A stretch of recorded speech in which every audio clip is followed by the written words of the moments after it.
Dans cette émission de la du Miroir, on est parti avec Stéphanie Del Regno, qui est fondatrice des éditions La Vallée Heureuse. Elle est aussi l'auteure de nombreux livres. On va l'accueillir tout de suite. Elle vient de Toulouse. Bonsoir Stéphanie. Bonsoir Joël. Donc Stéphanie, vous êtes éditrice de 2 maisons d'édition, La Vallée Heureuse qui a maintenant 7 ans et Sibylline qui est toute neuve. Et pourquoi vous avez créé une 2e maison d'édition alors que vous en aviez déjà une première ? Avec les éditions La Vallée Heureuse, je m'attachais à faire du documentaire, des ouvrages documentaires où on développe pas mal de thématiques qui sont un petit peu oubliées ou laissées pour compte par d'autres éditeurs.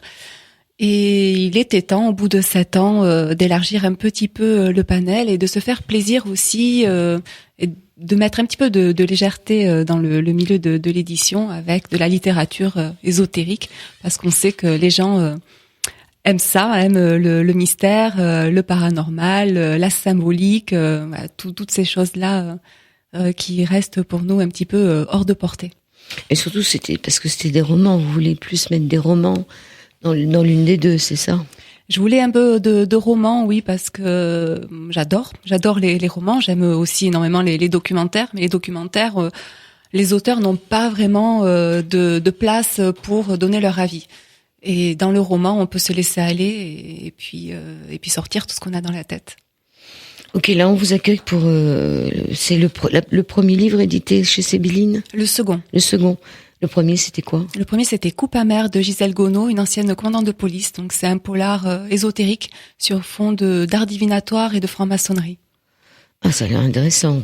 Mais là, c'est vous, Stéphanie Del Regno, qui l'avez écrit. Ça s'appelle Codex Gigas, on dit Gigas. Gigas. Codex géant, ça veut dire géant. Oui.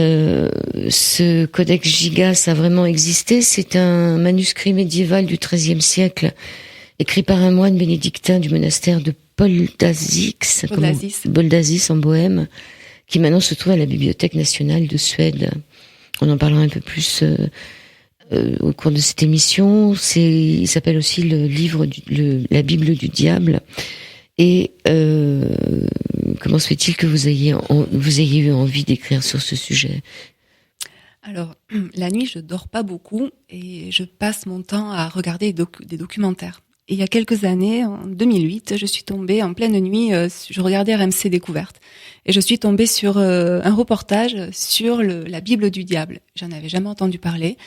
J'ai regardé le documentaire, je l'ai revisionné, re-regardé, j'ai pas arrêté, et je me dis quand même c'est pas possible.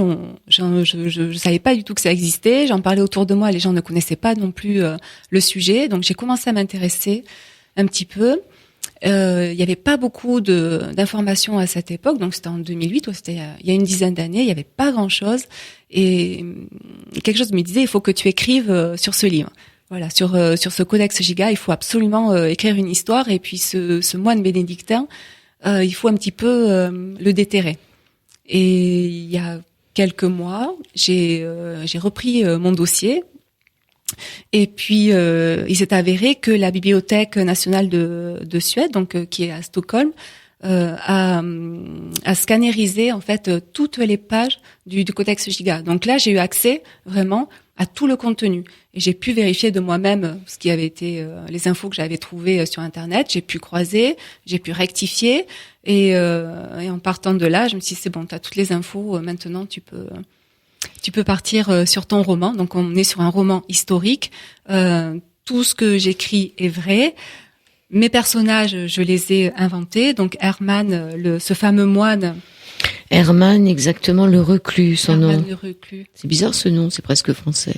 Alors, parce que à la fin du Codex Gigas, il y a la liste des membres de la communauté du monastère de Podzalis. Et il y a notamment ce Hermanus Inclusus.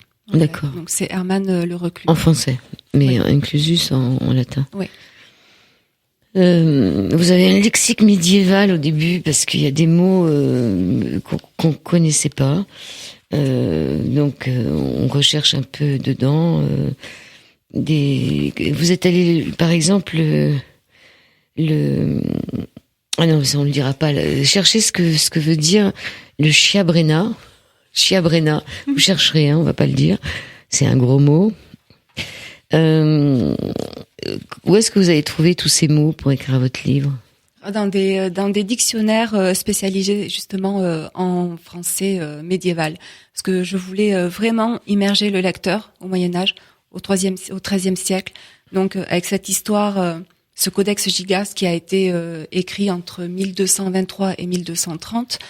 Et puis toute cette histoire qui tourne autour. Et pour moi, comme il y a beaucoup de dialogues, je voulais rendre l'histoire vraiment mais comme dans un film. Voilà. Et dans mes dialogues, donc du coup, j'utilise ce langage médiéval. Un jour, ils en feront peut-être un film parce que ça vaudrait vraiment la peine. Mais quand vous dites qu'il a été écrit entre les deux dates que vous dites, en vérité, c'est pas du tout ce qui est écrit en ce qui concerne le Codex Gigas, puisqu'il aurait été écrit en une nuit. C'est quand même un ouvrage qui pèse 75 kilos, 320 feuilles de velin, 8 pages qui ont disparu, 75 kilos, il aurait été écrit en une nuit. Vous pouvez peut-être en dire un peu plus? Donc ça, c'est la légende, justement. Alors, la légende. Est-ce que c'est une légende ou est-ce que c'est vrai? Mais là, on ne sait pas, en fait, où s'arrête la réalité et où commence la légende. Parce que, justement, ce livre-là, on estime, avec la datation carbone 14, qu'il a été écrit entre 1223 et 1230. Voilà, d'accord. Sauf que quand les scientifiques se sont penchés sur son étude, donc en 2007-2008, il y a 4 personnes qui ont étudié le manuscrit, donc c'est les 4 premières. Alors, de mémoire, on a Christopher de Hamel, qui est bibliothécaire à l'université de Cambridge. On a Michael Gulick, qui est paléographe. Peter Stanford, qui est un spécialiste du diable et aussi auteur. Et Anna Wolodarski, qui est, elle, de la bibliothèque, justement, de Stockholm. Donc, les 4 se sont réunis, ont réussi à étudier de près et à approcher le manuscrit. Il y a pas mal d'examens en fait qui ont été faits et ils se sont rendus compte que ce livre-là, si un être humain l'avait écrit par lui-même, il aurait fallu jusqu'à 30 ans. Or là, la calligraphie, elle est exactement identique du début jusqu'à la fin, de la première lettrine jusqu'à la dernière lettre, en fait. Donc les 626 pages sont complètement cohérentes, mais on se dit, si une seule personne écrit ce genre de choses, mais s'il lui faut 20 ans, 25 ans, on a, au bout d'un moment, la vue qui baisse, on a le geste qui commence à trembler un petit peu, en vieillissant. Or là, rien. Tout est parfait. Donc, de là est née une légende qui est assez vieille de toute manière, parce que après ce codex a porté malheur aux gens qui l'ont eu entre leurs mains. La légende, en fait, de départ, c'est un moine bénédictin, donc dans ce monastère de Podlasis, en Bohême. Il aurait été condamné à être emmuré vivant. Donc pour ça, il a commis un péché, donc du coup mortel, hein, vu que il est condamné à mort, mais on ne dit pas lequel, on ne sait pas. Ça c'est vous qui l'avez. Donc l'histoire dans le livre. Ça c'est la légende. Oui. Voilà, ça c'est. Donc l'histoire dans le livre, c'est un peu une projection. Ouais. Ça, voilà, moi c'est. Mais c'est intéressant. C'est ce que j'en ai déduit, parce que les péchés mortels, il n'y en a pas beaucoup dans la liste, en tout cas des bénédictins, selon la règle de Saint Benoît. Donc la légende raconte que le moine, ayant tellement peur de la mort, il a essayé de négocier en fait avec ses supérieurs en les implorant de leur laisser la vie sauve. En échange, il leur écrivait le livre le plus complet et le plus gros, donc sur toutes les connaissances qu'ils avaient au Moyen-Âge, en une seule nuit. Un codice, c'est ça? Le mot c'est codice? Oui. C'est quoi codice exactement? C'est en fait c'est le comme un dictionnaire, mais plus qu'un dictionnaire. Oui, plus qu'une encyclopédie, c'est ce qui regroupe vraiment tout ce qu'on sait, toutes les connaissances à portée de main. Alors ses supérieurs, on dit de toute manière, il disait c'est pas possible en une nuit, c'est pas possible, donc on va lui dire oui, voilà, mais ça sera pas possible. Sauf qu'au lendemain matin, le codex était prêt. 75 kilos, 97 cm de haut sur 50 cm de large et 22 cm de profondeur sûrement, énorme, avec en plus des enluminures, avec en plus il a fait la couverture, et puis dedans il y a un portrait du diable. Oui, en page 290. Donc c'est ce portrait. Donc c'est pour ça qu'on l'appelle la Bible du diable, parce qu'on a un portrait du diable en pied. Jamais dans les livres religieux on a représenté le diable aussi grand. Là, il est vraiment sur une page, donc il fait presque 97 centimètres de hauteur. De plus, le diable, il est toujours représenté avec d'autres personnages. Il n'est jamais seul, et c'est le patron des enfers. Donc c'est lui. On lui donne vraiment une place de choix. Tandis que là, il est tout seul, et en plus, l'auteur l'a enfermé dans une espèce de cellule voûtée. Voilà. Et là, c'est ce qui intrigue vraiment. Donc, il a la tête verte, il a la langue qui est fourchue, il a ses cornes, et par contre, il a un petit paletot là en hermine. Donc, c'est quand même son signe de puissance. Hein, mais cette page-là intrigue fortement. Ce qui est intéressant dans votre livre, c'est que c'est quand même aussi au moment de l'Inquisition, donc il y a toute une histoire sur les inquisiteurs. Il y a aussi des mots comme elle n'avait point de mari, mais une petite filotte qu'elle avait recueillie dans une coquille. Et donc vous nous rappelez que les gens à l'époque, qu'est-ce que c'est que cette coquille ? Mais la coquille, en fait, c'était on avait des tours d'abandon. Donc maintenant, il y en a plus, où les mamans qui ne pouvaient pas, qui venaient de mettre au monde leur bébé, qui ne pouvaient pas les assumer, pouvaient les laisser dans une coquille qui était mise justement à disposition dans ces tours d'abandon. Et il y avait une pancarte d'ailleurs, hein, ça se faisait surtout en Italie, où il était écrit que les mamans donc pouvaient laisser leur bébé ici, qui serait choyé, qu'il serait chéri, et surtout elles ne seraient pas, qu'il ne fallait pas qu'elles culpabilisent, voilà, parce qu'on s'occuperait de leur bébé. Et c'était très fréquent en Italie. Ça, c'est pas la forme du bénitier qu'on a dans les églises quand même. Parce que le bénitier, il a un peu une forme de coquille aussi. Oui, il a une forme aussi de coquille. Voilà. Mais c'est une espèce de petit berceau, en fait, qu'on mettait... dehors. Oui, c'était à l'entrée de l'édifice où on recueillait les enfants, les bébés, les nouveau-nés. Donc on apprend plein de choses dans votre livre. Hein. Vous êtes en plein médiéval. Hein. C'est une période qui vous intéresse. Oui. C'était pas facile de vivre à l'époque. Disons que c'est une période qui est tellement riche au niveau histoire, enfin tout ce qui s'est passé, et puis ça a été une période très très longue quand même, et il y a plein de choses qui sont développées. Enfin, pour moi, c'est une source inépuisable d'inspiration. Alors ce fait, il y a aussi l'histoire de l'annonce des prochains papes, la prophétie de Malachie. Qui se retrouve un peu dans votre livre. On en est où ? Vous en savez quelque chose là ? Vous avez un peu. Alors, la prophétie de Saint Malachie. On est le dernier ou pas ? Alors le dernier, ben justement, oui, ce serait celui qui est là en ce moment. Voilà. Sauf que dans la prophétie de Saint Malachie, donc il y a 111 prophéties. La 111e, c'était Benoît XVI, qui lui a renoncé à la papauté. Maintenant, on a le pape François, et il y a quand même en rupture avec ces prophéties. Il y en a une 112e en fait, qui est beaucoup plus longue que les 111 premières, et on parle de Pierre le Romain. Voilà, on parle de Pierre le Romain, et donc ça sera l'Apocalypse qui annoncera l'Apocalypse, la fin. Donc là, on attend de voir. Il se peut que le pape François soit le dernier. Il s'appelle pas Pierre, pourtant. Mais il s'appelle pas Pierre. Non, mais Pierre, dans la prophétie de Saint Malachie, en fait, Pierre, on parle de lui par rapport à l'apôtre. En fait, c'est le trône de Pierre, le siège de Pierre. Donc là, non, je surveille. On surveille tous, hein, on va faire attention à cette prophétie de Malachie. Il y a un excellent livre d'ailleurs sur le sujet de cette prophétie, parce que on n'en parle pas beaucoup, on connaît pas beaucoup non plus ce sujet.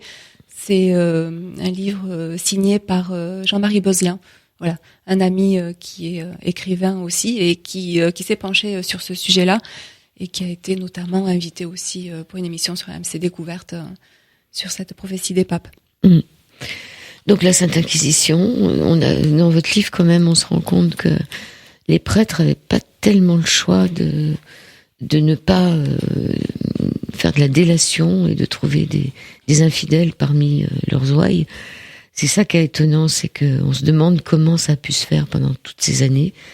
Mais finalement, les prêtres, c'est ce qui se passe. Enfin, les prêtres, c'était pas un prêtre, lui, c'était un abbé. C'était un abbé, n'avait pas trop le choix. Sinon, lui-même passait au bûcher. Mais voilà, c'est ça, c'est ce que j'ai voulu vraiment mettre en lumière. Encore une fois, c'est toute la puissance de cette inquisition-là, qui était là dans le livre, quand ça se passe, on était quand même aux prémices de l'inquisition, mais c'était déjà très violent, et pour moi, il fallait que j'en parle.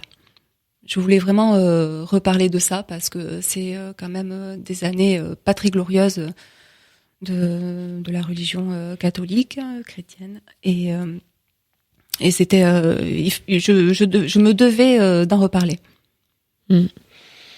Et aussi le fait que vous dites dans votre livre que les femmes à l'époque c'était pas trop gênant de les tuer parce qu'elles n'avaient pas d'âme. Oui. Alors là aussi, je voulais revenir dessus. Oui, au Moyen Âge, les femmes étaient considérées moins bien que les animaux. On considérait qu'elles n'avaient pas d'âme. Donc elles étaient là pour faire des enfants, s'occuper des enfants, tenir la maison et satisfaire le mari. Voilà, elles étaient juste là pour ça. On considérait qu'elles n'avaient pas de conscience, donc elles n'avaient pas de décision à prendre, elles n'avaient pas à prendre la parole, rien du tout. C'était vraiment un monde très masculin, en fait, le Moyen Âge, très très difficile, donc difficile aussi pour les femmes de se faire leur place, très difficile. Donc dans le livre, je parle à nouveau de Lilith, justement, puisqu'elle est le symbole. Oui, parce qu'on a déjà fait une émission sur Lilith, voilà, un livre que vous aviez écrit. Oui. Comment il s'appelait ce livre ? Lilith, l'Ève maudite. L'Ève maudite. Donc c'est vrai que bon, il y a tout un enseignement religieux et à un moment, un des bénédictins se rend à Rome avec le fameux Hermann et il discute de cette femme avant les femmes. On peut en reparler un peu de Lilith. Oui, alors dans la tradition juive, Lilith était la première Ève. Donc pour faire vite, quand Dieu a créé l'homme et la femme, il les a créés à son image, donc il les a créés en même temps. Donc ils étaient égaux. Donc d'un côté, on a eu donc Adam, donc c'était avant qu'il nomme l'homme et la femme. Donc il y a eu l'homme qu'on connaît sous le nom d'Adam a été créé, en même temps a été créée la femme qu'on a appelée par la suite Lilith. Donc ils étaient censés vivre, et surveiller, garder le jardin d'Éden. Et donc ils vivaient tous les deux. Donc à l'époque ils vivaient nus. Et au moment, il faisait pas froid. Il y a pas de neige. Exactement. Elle était en dessous. Lui, il n'a pas apprécié. Enfin, elle était en dessous. Donc ça ne lui plaisait pas. Elle voulait être quand même un petit peu au-dessus pour une fois. Lui n'a pas apprécié.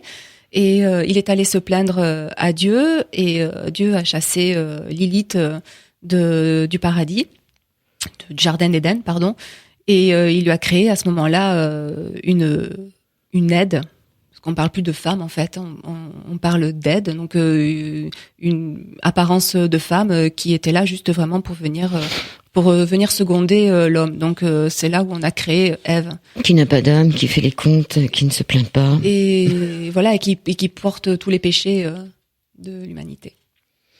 Ce serait plutôt Lilith, parce que Lilith, on dit qu'elle est quand même partie avec Lucifer. Elle s'est retrouvée première épouse de Samaël, parce que quand elle a quitté le jardin d'Éden, en fait... c'est pas qu'elle a été chassée, je pense qu'elle est partie toute seule. Alors, il y a deux versions. Quand on regarde tous les textes, parce qu'on peut remonter très loin, enfin l'alphabet de Ben Sira, il y a pas mal de textes dans la tradition juive, mais avant ça, on a pas mal de textes aussi dans la tradition mésopotamienne. Donc c'est un personnage qui remonte vraiment à très loin.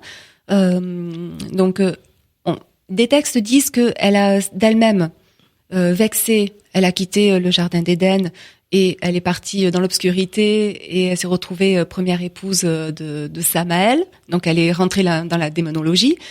Et il y a d'autres textes qui disent que c'est Dieu qui l'a chassée pour la punir en fait. Au même titre que Lucifer.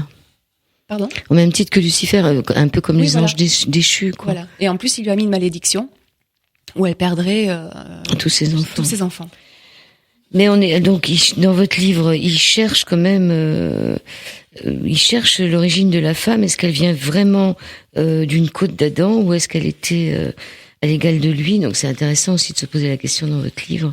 Alors, la malédiction dans la Bible s'étend, comme vous le savez, sur plusieurs siècles. 4 siècles avait complété Gian Mario. C'est parce qu'à un moment, il retourne, il est à Rome, donc cet abbé, et il retrouve un copain d'enfance, et ils avaient travaillé sur justement sur la définition peut-être de savoir ce que c'était que la femme. Oui, c'était sur la place de la femme.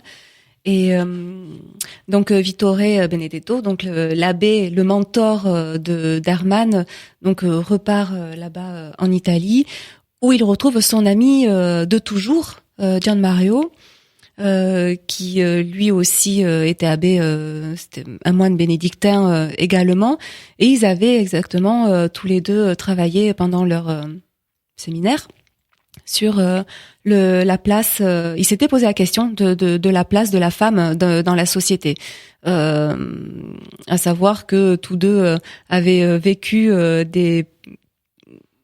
chacun une déception, et puis Gian Mario peut-être une déception encore plus grosse que celle de son mari, de son ami, lapsus.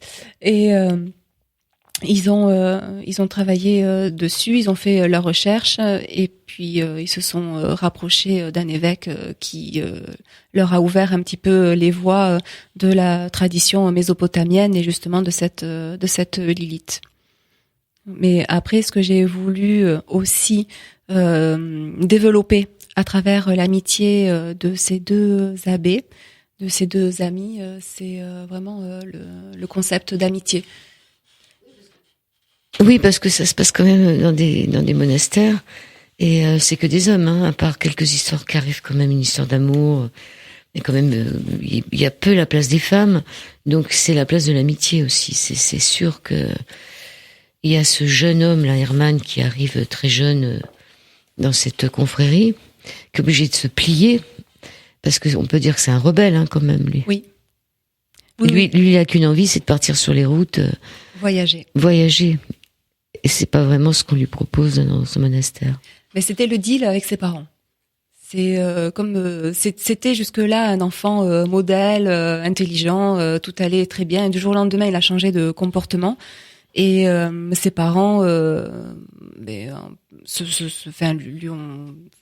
ils savaient pas du tout comment se sortir, donc ils l'ont envoyé au monastère et ils lui ont dit dans 2 ans, tu restes 2 ans, dans 2 ans tu reviens et puis tu reprendras les terres, tu travailleras avec nous.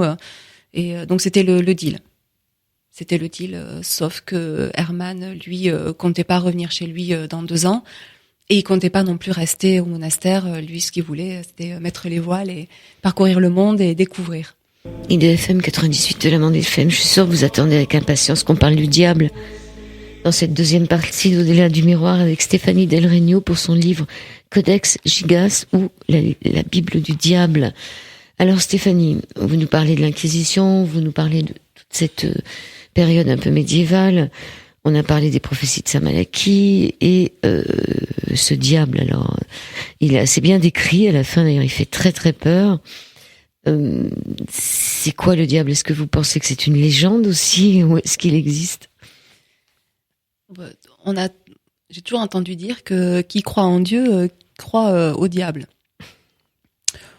Bon, il y a tellement d'histoires sur le diable et puis on en voit tellement des réminiscences un petit peu tous les jours, donc pourquoi pas. Je suis pas contre l'idée qu'il existe vraiment.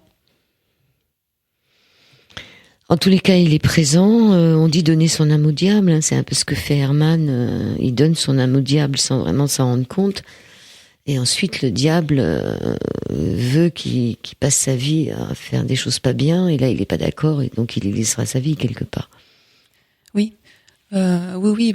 Comme il a été, là, je suis repartie de la légende où ce moine bénédictin, Hermann le Reclus, aurait commis un péché mortel, donc il aurait été condamné à mort, donc à être emmuré vivant par ses supérieurs. Je lui ai fait commettre un péché mortel à Hermann.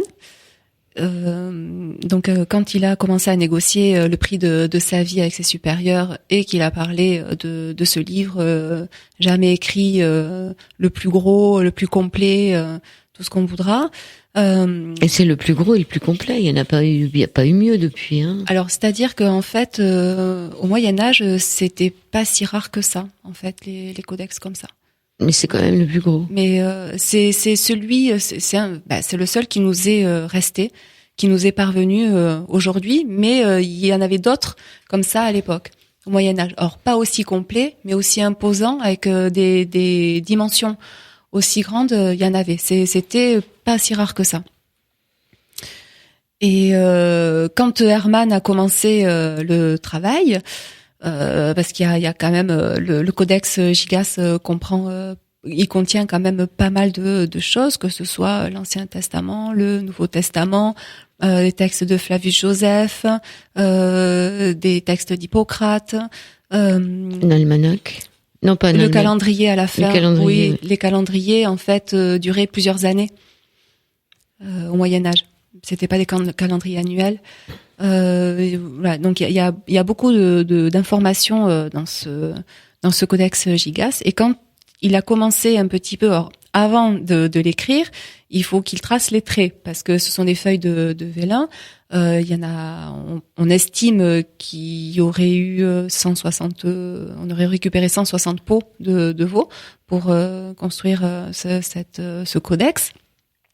Donc c'est pas, il faut tracer les traits pour que les colonnes soient parfaitement alignées, que chaque phrase, chaque ligne soit présentée comme il faut, soit bien droite. Donc déjà il faut tracer tous les traits, toutes les colonnes. Ensuite il faut commencer à faire la copie, parce que c'était des moines copistes, donc c'était leur métier. Donc il faut faire la copie, sachant que ils faisaient ça avec la plume, l'encre, ils se la faisaient eux-mêmes.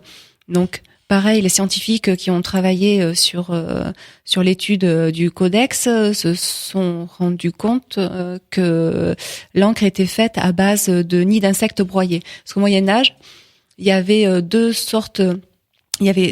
facteurs qui nous donnaient cette encre. Donc il y avait les nids d'insectes broyés, et du métal broyé aussi.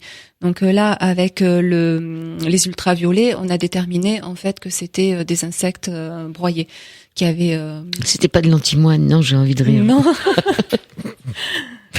Alors c'était des insectes broyés. Voilà. Donc ils se faisaient eux-mêmes leur encre à partir de ça. Et donc déjà se faire l'encre, et puis après avec la plume, sachant que la plume n'a pas une vitesse. C'est pas un stylo. C'est pas un stylo bille. Voilà, donc c'est assez lent quand même.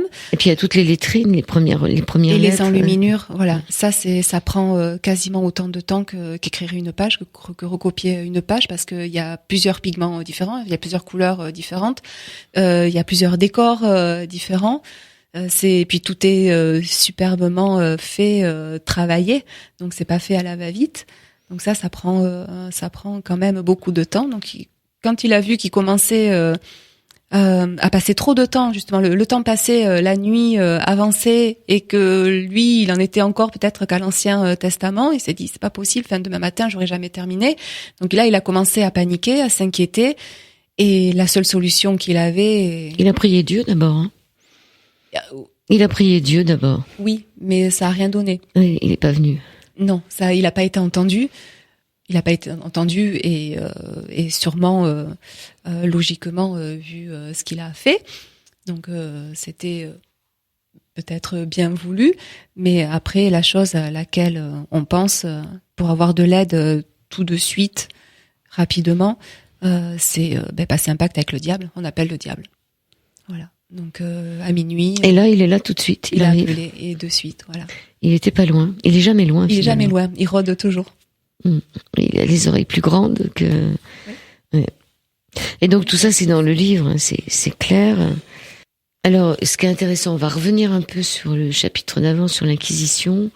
Toute cette délation, ces délations qui se passaient à l'Inquisition, c'est-à-dire si on voulait se débarrasser de son voisin, ou si on avait des griefs contre une rivale, on pouvait très bien s'en débarrasser, puisque les inquisiteurs n'attendaient que les dénonciations. Oui, voilà, que ce soit justifié ou pas. Il fallait se débarrasser des hérétiques, en fait, parce qu'à l'époque, l'Inquisition, en fait, est née de la menace qui pesait sur l'Église, en fait. Donc, les cathares ont commencé à émerger et ils faisaient de plus en plus de fidèles. Donc, l'Église a eu peur et elle voulait garder quand même son pouvoir suprême. Ses privilèges. Voilà. Et donc, elle a régné par la terreur. Donc, elle a envoyé ses scarabées noirs. Ça nous rappelle des choses, ça. Un peu les scarabées noirs. C'est vrai que les inquisiteurs, ils n'avaient pas une bonne mine. Hein. Non. Ils étaient casqués, ils étaient masqués, ils étaient armés. Donc c'était facile de s'en prendre à des gens qui étaient sans armes. Vous dites à la page 249, c'est bien que vous le lisiez ça. 248, 249. Vous avez trouvé des réflexions concrètes sur ce qui se passait, les premiers canons qui sont rédigés, ils portent sur l'Inquisition. Est-ce que vous pouvez les lire, là? C'est fin page 248. Oui. Alors, voilà. Donc ça, oui, ce sont les premières règles hein, qui ont été, qui existent hein, vraiment. Donc c'est ce qui s'est passé. Enfin, juste une parenthèse, c'était le fameux concile de 1229 qui a eu lieu, qui s'est tenu à Toulouse.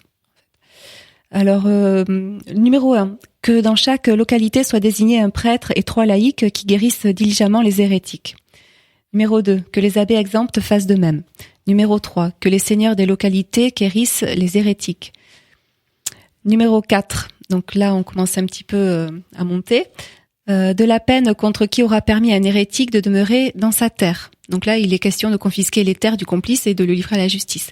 Numéro 5, de celui qui ne savait point qu'il y avait des hérétiques dans sa terre. Donc punissant également pour l'ignorant. Donc celui qui ne sait pas, il est quand même puni malgré lui. Numéro 6, que la maison où l'on trouve un hérétique soit détruite et le fonds confisqué. Voilà. Donc là, ce sont les premiers points sur lesquels les évêques se sont mis d'accord. C'est une belle façon de s'approprier les terres des gens aussi. Hein. Oui, mais après, quand on réfléchit bien, on n'est pas loin non plus de ce qui est déjà dans la Bible. Dans la Bible, c'est justement quand j'écrivais sur Lilith, il y a pas mal de façons de s'approprier la femme de son voisin et en toute légalité. Ah oui, laquelle? Oui. Il suffit de la violer. Donc du coup, elle est rejetée par son mari. Donc du coup, c'est bon, elle est libre et elle peut revenir à celui qui. Vous avez trouvé ça dans la Bible? Oui. Il y a toute une liste. Il y a 10 commandements. Donc qui est égrené là au fil sur quel sujet de la Bible sur comment avoir une femme qui est déjà prise. On tue le mari aussi puisqu'elle devient veuve, non? Et puis quoi encore? Oui. Ça remonte à quelques années. En s'infiltrant dans sa maison. Parce que c'était surtout Salomon en fait. Hein. Salomon aimait beaucoup les femmes. Hein. Il était réputé pour avoir 300 épouses et 700 maîtresses. Voilà, c'était le roi aux 1000 femmes. Donc il était tout le temps amoureux. Hein. Donc dès qu'il en voyait une qui lui plaisait, fallait plutôt se cacher. Il trouvait le moyen légal en fait de l'obtenir. Donc cette inquisition qui est là, je vous ai coupé pour vous ramener sur ce point-là parce que c'était intéressant Donc ça, vous l'avez trouvé dans les bibliothèques de Toulouse puisque vous êtes toulousaine. Dans les sources médiévales. On a accès dans les archives en fait à toutes ces sources-là. Donc j'ai épluché les archives en long, en large et en travers pendant plusieurs mois parce que je voulais vraiment savoir ce qui s'était passé pendant ce concile. Voilà, d'autant que ça se passe à Toulouse et que je vis à Toulouse.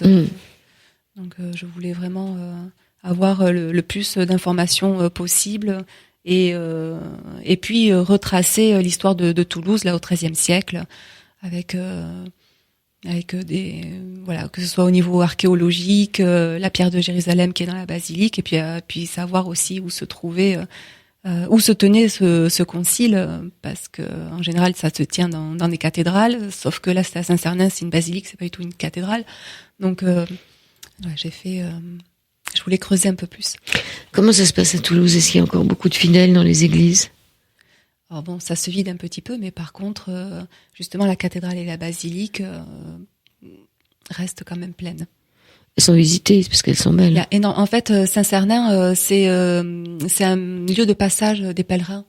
Ah oui, pour Saint-Jacques. De Saint-Jacques de Compostelle. Voilà. Donc c'est le point de ralliement. Alors, à la page 267, c'est ça? 287. Alors les conjurations qui se trouvent donc à la page 287, vous les voyez? La bête se fâche, mais Hermann résiste par peur, et même s'il ne peut plus rien pour lui-même, il brunit les pages suivantes de 3 conjurations, c'est quand il écrit le livre, hein, oui. Et de 2 sorts magiques pour se prémunir de la maladie et de la bête. Vous pouvez suivre? Oui. Présentée comme la confession, la première conjuration est contre les maladies soudaines, la deuxième contre le prince des ténèbres, qui a ordre de ne pas nuire à sa victime, et la troisième contre les états fiévreux. Ces 2 formules magiques servent aussi à contrer le vol. Alors là, quand on étudie justement le codex Gigas, c'est là toute sa complexité, parce que il rassemble toutes les informations du XIIIe siècle, que ce soit en médecine, en religion, donc c'est assez extraordinaire. Et en même temps, donc on a ce diable en plein milieu, et donc on a les conjurations qui viennent juste après, donc pour s'en prémunir. Et face au diable, on a quand même une grande représentation de la Jérusalem céleste, en fait. Juste en face, hein, voilà. du portrait du diable. Page 289. Mais alors, présenté comme donc la première conjuration est contre les maladies soudaines. Et donc il y a un texte là-dessus dans le Codex Gigas. Oui, ce sont des textes écrits en latin. Alors, voilà, en latin, certains en hébreu et d'autres en grec aussi. Donc il a écrit sur avec plusieurs. En plusieurs langues, et au tout début du codex il y a un alphabet, donc un alphabet latin, hébreu, grec, et en plus slave avec donc maintenant la Bohème c'est la République tchèque, donc c'est avec leur propre alphabet. Donc la première conjuration est contre les maladies soudaines, la deuxième contre le prince des ténèbres, contre Satan, qui a ordre de ne pas nuire à sa victime. Pourquoi qui a ordre de ne pas nuire à sa victime?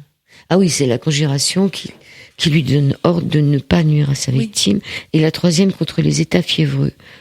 Ça aurait été intéressant de les avoir, ces textes.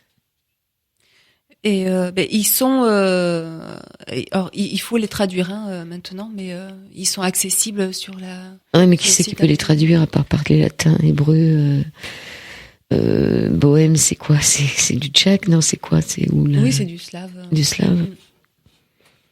Donc on revient quand même sur ce codex qui a failli disparaître, il a failli brûler.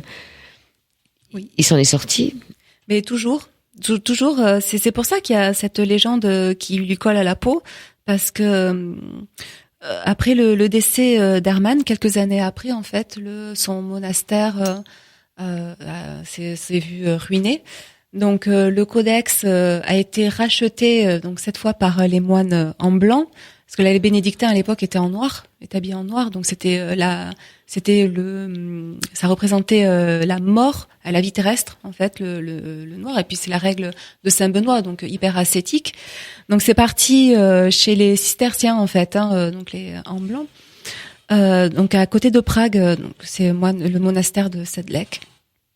Mais quelques années après, même pas, ils ont été complètement dévastés par les guerres, par la peste noire. Oui. 30 000 morts. Donc, on a ordonné que ce codex revienne dans son monastère d'origine.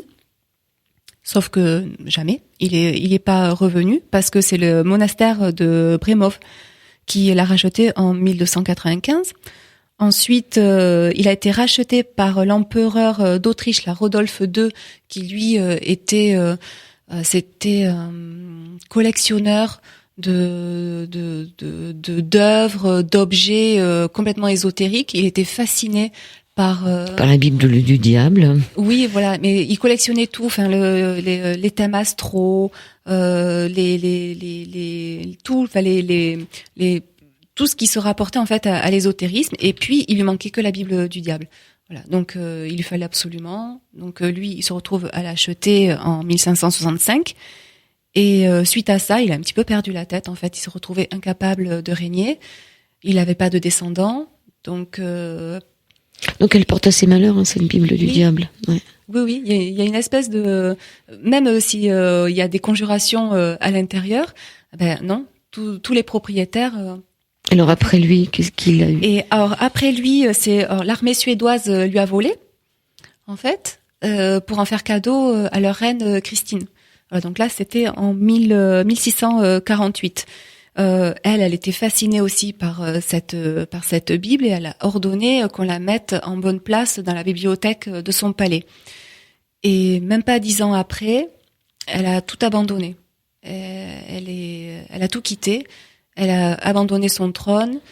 Elle a pris les objets qui lui étaient les plus chers. Et sauf qu'elle a laissé le Codex Gigas dans son palais, alors qu'elle lui vouait quasiment un culte, une adoration comme tous les anciens propriétaires. Donc on n'a pas compris. Elle est partie sans lui. Quelques années après, donc en 1697, donc le 7 mai, il y a eu le fameux incendie du palais. Et là, on raconte qu'il y a un serviteur qui a attrapé le Codex Gigas, et pour le sauver, l'a jeté de la fenêtre. 75 kilos quand 75 même. 75 kilos. Il était costaud pour le sortir et le mettre par la fenêtre.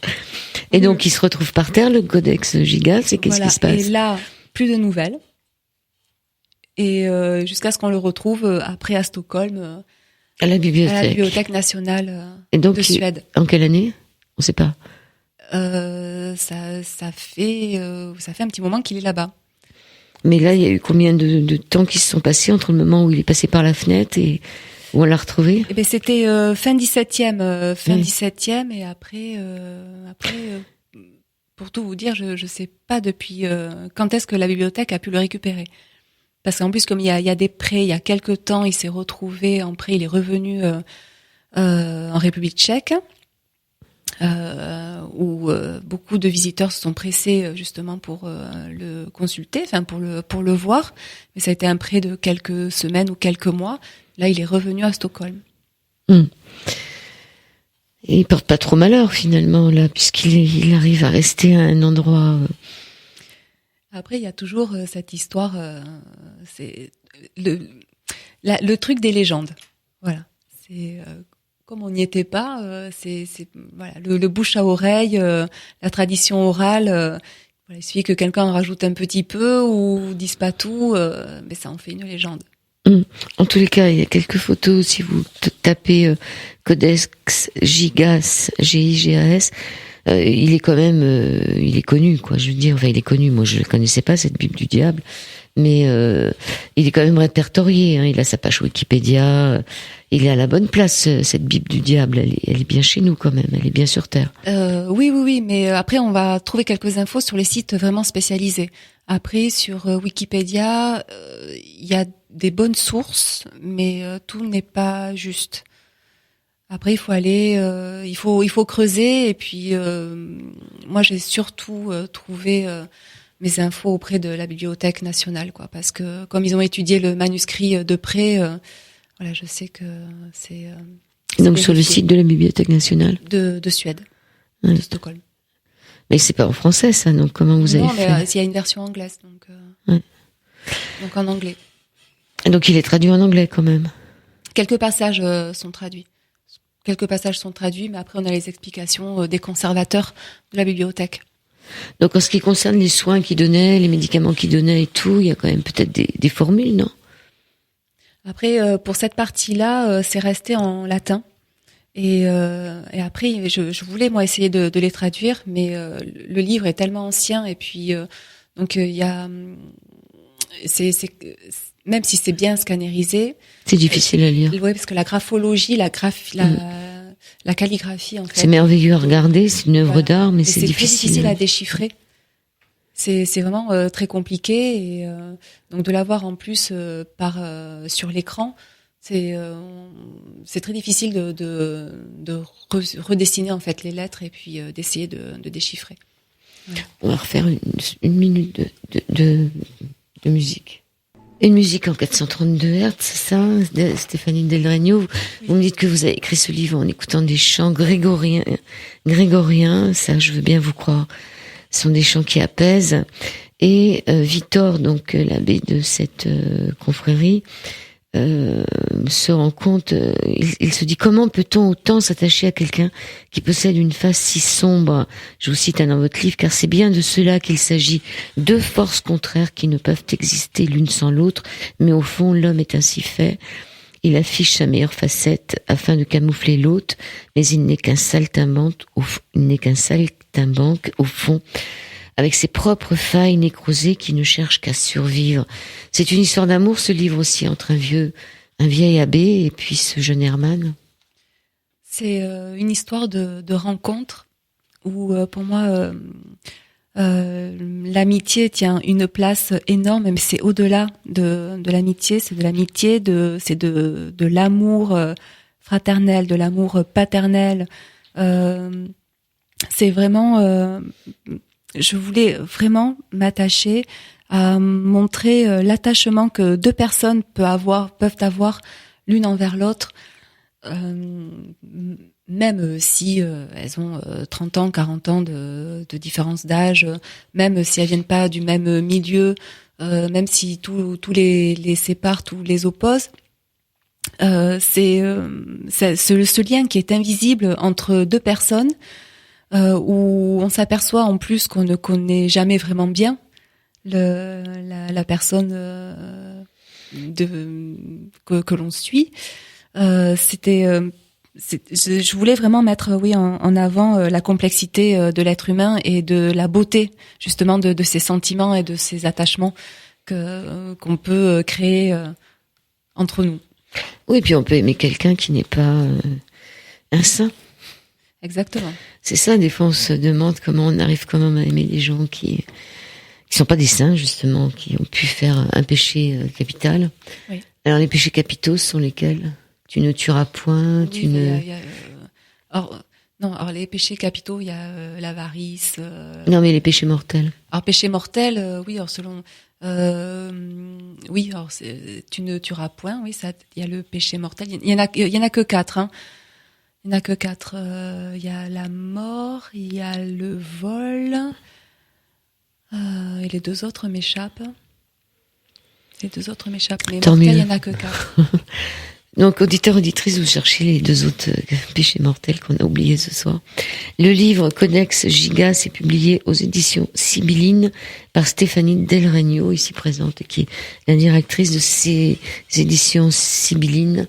Dans quelques temps, on aura une de vos auteurs, je crois, en début de février. Vous pouvez nous présenter en 2 secondes. Oui, alors Marion Le Troquer, donc auteur La Vallée Heureuse, qui a sorti l'année dernière un premier ouvrage en spiritualité, Notre réalité, une illusion.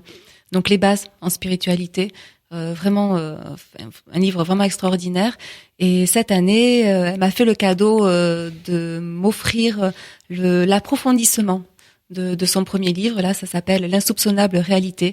C'est un ouvrage qui chamboule. Voilà, moi, il m'a empêché de dormir pendant plusieurs nuits. Je me suis relevée exprès pour le lire, le relire, le re-relire. Et Marion, voilà, c'est quelqu'un qui est dans la bienveillance. C'est quelqu'un de magique. Elle vit en Guadeloupe ou je ne sais où, en Martinique peut-être. Elle vit en Guadeloupe. Et donc ce sera une émission par téléphone, mais je pense qu'il sera passionnant début février. Je vous remercie Stéphanie Del Regno. Une phrase pour terminer l'émission. Soyez heureux. Soyons heureux. Et puis donc, laissons la part au diable là où il est. Oui. Il n'y a pas de lumière sans ombre. Oui. Mais ne l'invoquons pas trop quand même, hein, parce que ça peut être, c'est pas forcément génial. On le voit dans le livre. Faut pas lui demander de l'aide. Hein. Faudrait mieux aller vers la lumière que vers l'ombre. Oui. Exactement. Donc, Codex Gigas aux éditions Sibylline de Stéphanie Del Regno. Merci à vous, Stéphanie. Merci beaucoup. Merci à vous, Joël. Merci.